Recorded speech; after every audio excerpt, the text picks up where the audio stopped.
श्री रामकृष्ण लीलामृत। जय ठाकुर, जय माँ। ओम शिव शिव शिव। श्री रामकृष्ण देव की शिक्षण पद्धति। राम कृपा न सही सब रोगा, जो यही भांति बने संजोगा। सदगुरु वैद्य वचन विश्वासा, संयम यह न विषय के आशा। रघुपति भगति सजीवन मूरी, अनुपान श्रद्धा अतिरूरी। यही विध भले ही सुरोग न साही, ना हित जतन कोट नहीं जाही। श्री रामकृष्ण देव के सहवास में रहना ही एक प्रकार की उच्च शिक्षा थी। उनकी प्रत्येक उक्ति और प्रत्येक कृति अर्थपूर्ण रहती थी। उनका कोई भी काम निरर्थक नहीं होता था। अपने आश्रय में रहने वाले प्रत्येक के मन के भाव उन्हें पूर्ण रूप से विदित रहते थे और तदनुसार ही वे उसे उपदेश देते थे। अपने पास आने वाले को वे अपने स्नेह से प्रथम ही अपना लेते थे और तब उसे जो बताना होता था वह सहज ही एक दो सिद्धांत वाक्यों द्वारा बता देते थे। किसके स्वभाव में कौन सी खूबी है, यह अच्छी तरह पहचान कर कभी मीठे शब्दों द्वारा तो कभी किंचित क्रुद्ध से होकर वे उसका अवगुण उसे दिखा देते थे। उनके भक्तगणों में सभी धर्मों के सभी मतानुयायी लोग रहते थे। अतः जब सभी लोगों को एक साथ ही कुछ बताना होता था तो वह सभी को लागू हो इस तरह बताते थे। गृहस्थ को वे कहते थे, अरे जिसने ईश्वर के लिए सर्वस्व त्याग दिया है वो तो सदा उनका नाम स्मरण करेगा ही, उसमें कौन सी बड़ी बहादुरी है। पर संसार में रहकर जो ईश्वर का नाम स्मरण करे वही सचमुच प्रशंसा का पात्र होगा। संसार में कौन सी बुराई है। संसार में रहकर ईश्वर की ओर मन लगाना तो किले में रहकर शत्रुओं से लड़ाई करने के समान है। किले में रहने पर बाहर चाहे जितनी भी सेना हो उसका कुछ भी नहीं चल पाता। उसी प्रकार एक ईश्वर का नाम स्मरण करते रहने से ही संसारी पुरुष पर कितने ही संकट आवे पर वे उसका कुछ नहीं बिगाड़ सकते। सन्यासी भक्तों को जब वे वैराग्य का उपदेश देते थे तब वे कितनी सावधानी के साथ देते थे।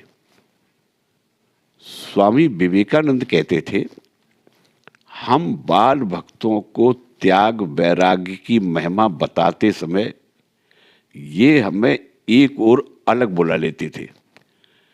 आसपास में कोई ग्रही भक्त तो नहीं है, इस बात का निश्चय कर लेते थे और फिर अपनी ओजस्वी वाणी द्वारा त्याग वैराग्य आदि की आवश्यकता हमें समझाकर बतलाते थे। वे कहते थे, भाइयों ईश्वर के लिए सर्वस्व त्याग करना चाहिए, प्रखर वैराग्य धारण करना चाहिए, तभी ईश्वर का दर्शन होगा। अंतःकरण की सभी वासनाओं का समूल त्याग करना चाहिए। वासनाओं का लेश मात्र शेष रहना भी ठीक नहीं है, तभी ईश्वर का दर्शन होगा। भोग वासना नष्ट हुए बिना संसार का त्याग करना निरर्थक है और यदि संसारी मनुष्य निष्काम बुद्धि से और ईश्वर के चरणों में मन को लगाए हुए अपना अपना काम करते रहे तो उनकी भोग वासना धीरे धीरे नष्ट हो जाएगी। उनके मन में आप ही आप वैराग्य का उदय होगा और तत्पश्चात मन को पूरी तरह ईश्वर की ओर ही लगाना उसके लिए सरल हो जाएगा। यही उनका उपदेश रहता था और इसीलिए किसी भी संसारी मनुष्य से एकदम संसार का त्याग करने के लिए वे कभी भी नहीं कहते थे। धर्म मार्ग में लग जाने पर कई लोगों का प्राकृतिक दयालु और कोमल स्वभाव बहुत बढ़ जाता है और वह यहाँ तक कि वह स्वभाव ही कई बार उनके बंधन का कारण बन जाता है। इसीलिए वे ऐसे कोमल स्वभाव के मनुष्य को कठोर होने के लिए कहते थे। वैसे ही इसके विपरीत किसी का स्वभाव यदि बहुत कठोर होता था तो वे उसे अंतःकरण में कोमलता लाने का उपदेश देते थे। योगेंद्र का नाम पाठकों को इसके पूर्व मालूम ही हो गया है। उसका स्वभाव अत्यंत कोमल था। कारण उपस्थित होने पर भी उसे कभी क्रोध नहीं आता था और वह कभी किसी को तिरस्कार करके या चुभने लायक बात नहीं कहता था। उसके मन में विवाह करने का विचार बिल्कुल ही नहीं था। तथापि एक दिन अपनी माता की आंखों में पानी आए हुए देखकर उसने विवाह करने की स्वीकृति दे दी और शीघ्र ही उसका विवाह भी हो गया। तुरंत मैंने यह बात अविचार से कर डाली, यह समझकर उसका मन उदास हो गया। श्री रामकृष्ण देव के पास जब वे आने जाने लगे तब कुछ दिनों तक उनके उपदेश देने और धैर्य बंधाने से उनका मन धीरे धीरे शांत हुआ। मन की कोमलता के कारण उनके हाथ से इस तरह का कोई अविचार युक्त कार्य पुनः न हो और सब काम वे सावधानी के साथ विचार पूर्वक करते जाएं। इस उद्देश्य से श्री रामकृष्ण देव उन्हें भविष्य के लिए किस तरह उपदेश दिया करते थे सो इस उदाहरण से स्पष्ट हो जाएगा। श्री रामकृष्ण देव को एक दिन अपने कपड़े आदि रखने के संदूक में एक झींगुर दिखाई दिया। योगेंद्र पास ही था। उसकी ओर देखकर वे बोले, इस झींगुर को बाहर ले जाकर मार डाल। योगेंद्र उसे बाहर तो ले गया परंतु उसे मारा नहीं, यूं ही छोड़ दिया। उसके कमरे में वापस आते ही श्री रामकृष्ण देव ने उससे पूछा, क्यों रे, झींगुर को मार डाला ना? योगेंद्र बोला, नहीं महाराज, उसे छोड़ दिया। यह सुनकर गुस्से से होते हुए श्री रामकृष्ण देव उससे बोले, कैसा विचित्र मनुष्य है तू। झींगुर को मार डालने के लिए मैंने तुझसे कहा और तूने उसे ऐसे ही जीवित छोड़ दिया। भला तुझको क्या कहा जाए। अच्छा, अब से ध्यान में रख और तुझको मैं जैसा कहूं बिल्कुल ठीक वैसा ही किया कर, नहीं तो दूसरे अधिक महत्व की बातों में भी तू इसी तरह अपना मत चलाने लगेगा और फिर तुझको व्यर्थ ही पश्चाताप करना पड़ेगा। और एक दिन योगेंद्र नौका में बैठकर दक्षिणेश्वर जा रहा था कि किसी ने उससे पूछा, कहाँ जा रहे हो? इसने उत्तर दिया, श्री रामकृष्ण देव के दर्शन के लिए दक्षिणेश्वर जा रहा हूं। इतना सुनकर वह मनुष्य श्री रामकृष्ण देव की बहुत ही निंदा करने लगा। वह बोला, वे एक ढोंगी साधु हैं, अच्छी तरह खाते पीते हैं, मजे से गद्दी तकिए पर सोते हैं और धर्म के नाम से छोटे छोटे लड़कों के दिमाग खराब करते हैं, इत्यादि इत्यादि। वह बकने लगा। अपने गुरु की ऐसी निंदा सुनकर योगेंद्र को अत्यंत दुख हुआ और उस मनुष्य को अच्छी तरह कसकर जवाब देने का विचार भी उनके मन में आया, परंतु वह था स्वभाव से बड़ा शांत। इसलिए वह सोचने लगा कि श्री रामकृष्ण देव को अच्छी तरह न जानने के कारण कई लोग भूल से उन्हें बदनाम करते होंगे। उन सब का मुंह मैं कैसे बंद कर सकता हूं? ऐसा सोचकर उस मनुष्य को कोई उत्तर न देते हुए योगेंद्र खिन्न मन से दक्षिणेश्वर आया। आते ही, तेरा मुंह आज इस तरह सूखा हुआ क्यों दिखाई देता है? यह प्रश्न श्री रामकृष्ण देव के मुंह से सुनकर उसने नौका का सब वृतांत उनसे कह दिया। वह समझा कि श्री रामकृष्ण देव अत्यंत निरभिमानी पुरुष हैं। वे तो निंदा स्तुति से परे हैं। उन्हें इससे सुख दुख होते किसी ने कभी नहीं देखा है। यह सारा हाल सुनकर बस वे हंसते हुए चुप बैठ जाएंगे। पर बात हो गई कुछ दूसरी ही। वे बड़े क्रुद्ध से होकर योगेंद्र से बोले, उस मनुष्य ने मेरी बिना कारण निंदा की और तूने वह निंदा चुपचाप सुन ली। क्या कहूं रे तुझे? शास्त्रों में क्या कहा है जानता है तू? गुरु की निंदा करने वाले का बेधड़क प्राण दे जाना चाहिए, या नहीं तो उस जगह पर क्षण भर भी नहीं ठहरना चाहिए। और तू तो इनमें से कुछ भी न करते हुए मेरी अनुचित निंदा खामोश होकर सुनते ही रहा। धिक्कार है तुझको। और भी एक बार ऐसे ही प्रसंग में श्री रामकृष्ण देव अपने एक दूसरे भक्त से क्या बोले, उसे देखकर आप लोग जान सकेंगे कि वे किस तरह अपने शिष्यों के स्वभाव के अनुरूप ही उपदेश दिया करते थे। निरंजन स्वभावतः उग्र प्रकृति का मनुष्य था। वह एक दिन उसी तरह नौका में बैठकर दक्षिणेश्वर आ रहा था। नौका में एक दो आदमियों ने श्री रामकृष्ण देव की निंदा शुरू की। उसे सुनते ही यह गुस्से में लाल हो गया और उन्हें जवाब देने लगा। तब भी वे लोग चुप न हुए। तब तो उसने उनको नौका सहित नदी में डुबो देने का डर बताया।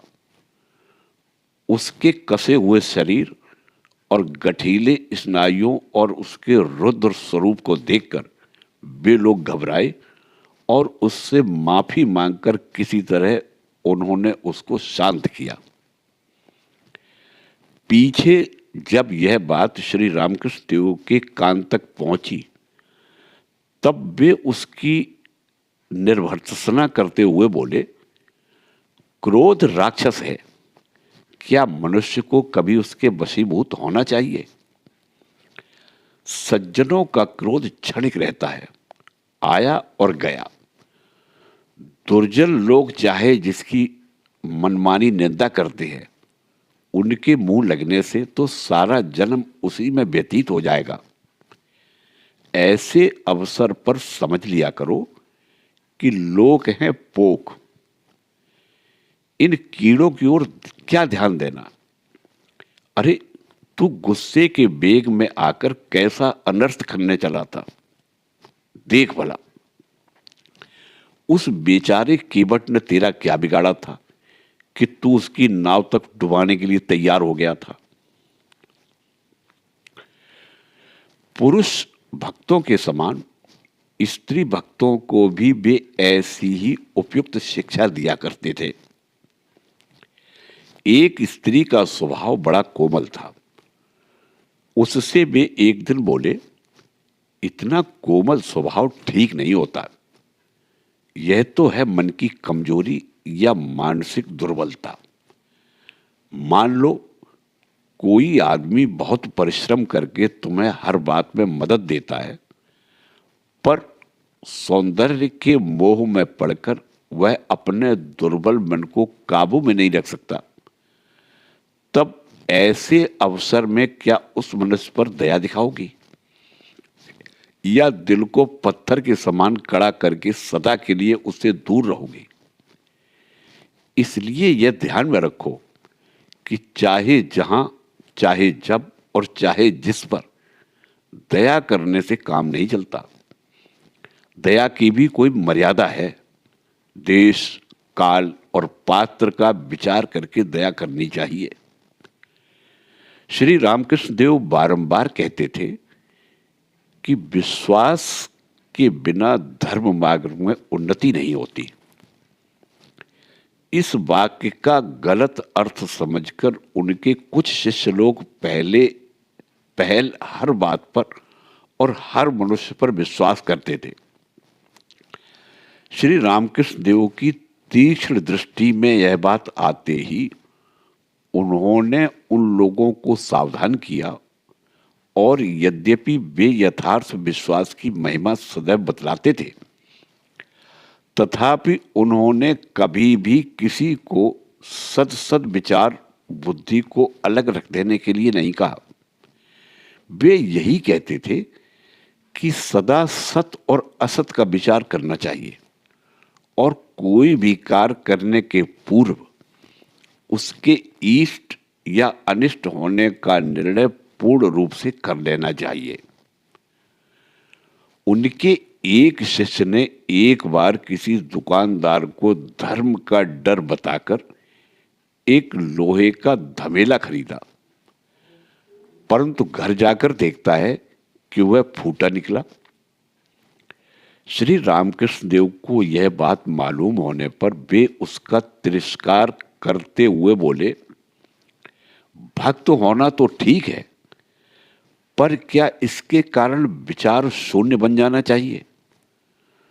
दुकानदार ने दुकान क्या धर्म करने के लिए रखी है, और इसीलिए तूने उसके कहने पर विश्वास करके घमेले को एक बार भी अच्छी तरह बिना देखे खरीद लिया। पुनः ऐसा कभी नहीं करना।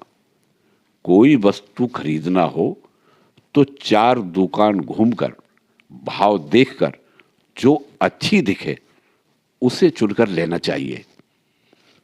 वैसे किसी चीज पर दस्तूरी मिलती है, उससे भी बिना लिए नहीं रहना चाहिए। साधक को लज्जा, घृणा, भय का त्याग करना चाहिए। अर्थात मैं ईश्वर की भक्ति कर रहा हूं, इससे लोग मुझे बदनाम करेंगे या मेरी दिल्लगी उड़ावेंगे, इस प्रकार की लोक लज्जा या भय का त्याग करना चाहिए। वे बारंबार कहते थे कि इस विषय में लोगों के कहने की ओर बिल्कुल दुर्लक्ष्य करना चाहिए। आध्यात्मिक विषय के संबंध में वे स्वयं भी अपने व्यवहार में इस नियम का पालन करते थे। एक दिन रात को 10-11 बजे के करीब समुद्र में ज्वार आने के कारण गंगा में पानी की एक बड़ी दीवार के समान जल समूह नदी के प्रवाह से उल्टी दिशा में बड़े वेग से ऊपर चढ़ने लगी। उस रात को निर्मल चांदनी छिटकी हुई थी। श्री रामकृष्ण देव जागते ही थे। उस जलराशि की आवाज को सुनकर वे तुरंत ही बिस्तर पर से उठे और आओ रे आओ, ज्वार का मजा देखने के लिए चलो, कहते हुए आप घाट पर पहुंचे और पानी की उस विपरीत लीला को देखते हुए आनंद में विभोर होकर एक छोटे बालक के समान नाचने लगे। जब उन्होंने पुकारा, उस समय भक्त लोगों की आंखों में नींद भरी थी। अतः उठकर धोती आदि संभालकर घाट पर जाने में उन लोगों को कुछ विलंब हो गया। अतः उतने समय में वह तरंग निकल गई। इतने समय तक श्री रामकृष्ण देव अपने ही आनंद में मस्त थे।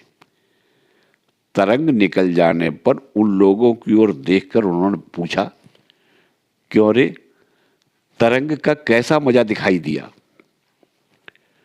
पर धोती संभालने की गड़बड़ में देर हो जाने के कारण कोई भी तरंग को देख नहीं पाया। यह जानने पर वे बोले, अरे मूर्खो, तरंग क्या तुम्हारे धोती पहनने की राह देखकर रुकने वाली चीज है?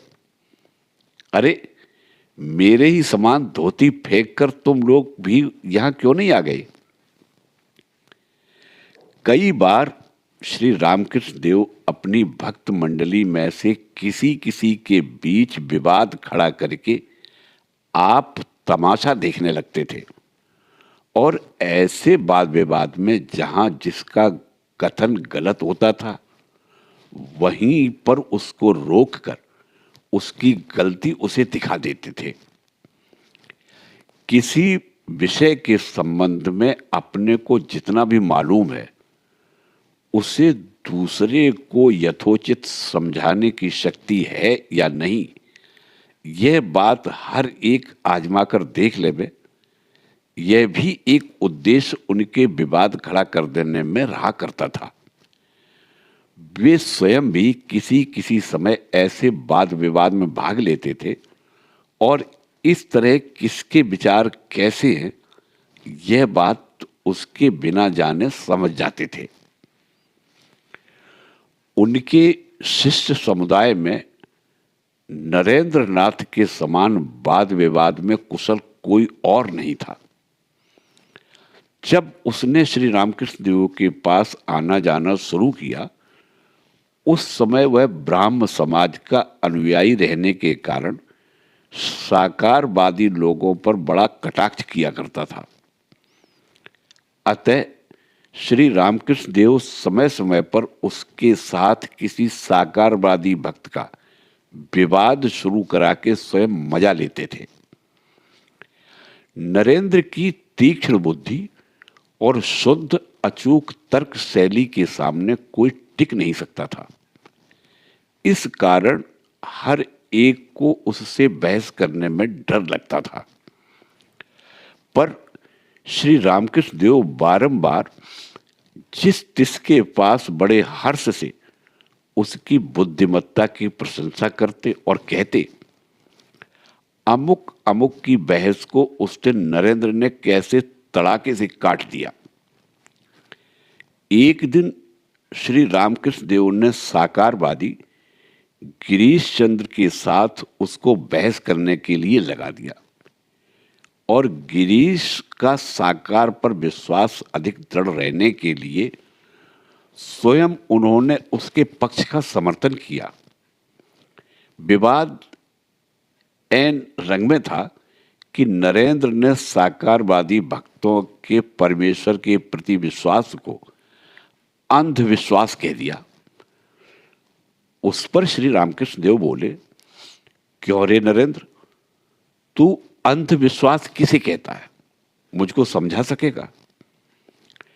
विश्वास तो यहां से वहां तक सारा अंधा ही होता है। क्या विश्वास की कहीं आंखें होती हैं? तब फिर अंधविश्वास और आंख वाला विश्वास, ये विभाग कहां से आए? एक तो कहो विश्वास और नहीं तो कहो ज्ञान। नरेंद्र कहते थे, सचमुच उस दिन अंधविश्वास शब्द का कोई अर्थ मैं नहीं बता सका और बहुत विचार करने पर भी मुझे उस शब्द में कोई अर्थ ही नहीं दिखाई दिया। उस दिन से मैंने अंधविश्वास शब्द का प्रयोग करना ही छोड़ दिया। इस प्रकार की शिक्षा के सिवाय उनकी संगति में रहने वालों को बहुत सी व्यावहारिक शिक्षा भी प्राप्त हो जाती थी। साधारण बातों की ओर भी लक्ष्य देखकर वे अपने भक्तों भक्तों के गुण दोष उन्हें दिखा देते थे। निरंजन बहुत घी खाता है, ऐसा मालूम होने पर वे उससे बोले, अरे खाने के लिए क्या इतना घी चाहिए? क्यों, कहीं पर शूरवीरता तो नहीं दिखानी है? एक आदमी बहुत ऊँघने वाला था। उन्होंने एक दिन उसके भी इसी प्रकार कान ऐंठे।